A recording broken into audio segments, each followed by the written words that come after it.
Morning, everybody. Morning mementos time. Daily recovery readings and recovery snack. February 1st, Sunday. How quickly it goes. um, Give me 1 minute here. I apologize. I'm a little discombobulated. I don't do that great in the morning. And as I promised you all, this is unscripted, one and done, is what it is. And I'm going to do my best to try to make some of it make sense, or at least to me anyway.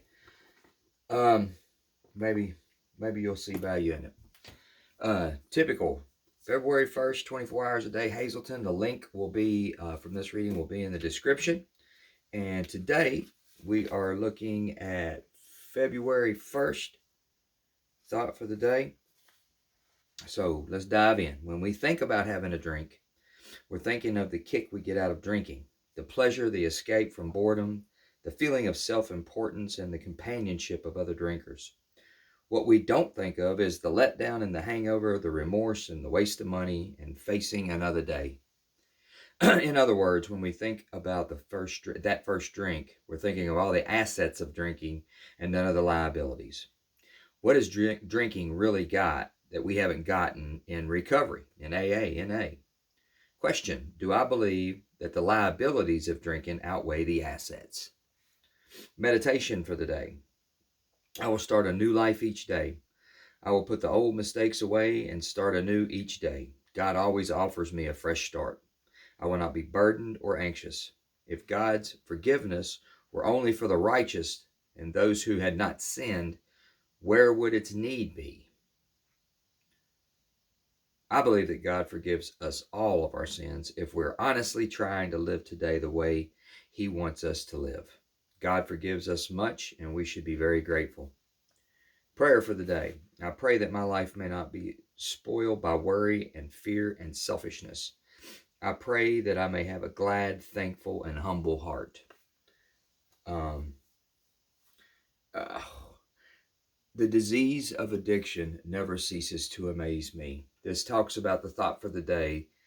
When we think about having a drink, we think about the kick of it, the pleasure, the self-importance, the companionship of our drinking, using friends, release from boredom. What we don't think about is the letdown, the hangover, the remorse, and waste of money, and facing another day. This is one of the things that's always perplexed me about my disease. Is I've been sober a while, and I can't say I'm no longer called, if you will, to drink and drug. It's not something that just pops up to where it's drawing me to go do it. I don't have those urges and those needs to go do it anymore. It's been long enough. Those went away a long time ago. But it'll pop into my head as a good idea. It'll jump into my head. You've done work 40 hours. Your wife loves you. The dog loves you. Bills are paid. You got a couple dollars in your pocket. Everybody's grinning at you at work. Whatever, man. Everything's going good. We ought to go get a 6-pack, man, or an 8-ball, or we ought to go, do something, and it will present itself in my brain as a good idea. And there is nothing that could be more harmful, more detrimental to my health than putting drugs and alcohol back into my body at any time, today or any other day. But my brain, it's presented like it makes sense. And that is one of the things that's always perplexed me about it. My disease will tell me, when it throws that thought at me, that it'll be different this time. And for whatever reason, my wiring, the disease is telling me the truth, but my wiring hears it'll be different better. It'll be different better. And it projects me back in time when I was having fun. And I did have some fun. That's just the God's honest truth. I had a blast for a long time before this thing became problematic and, hurtful and deteriorating to me. But my disease will tell me it'll be different.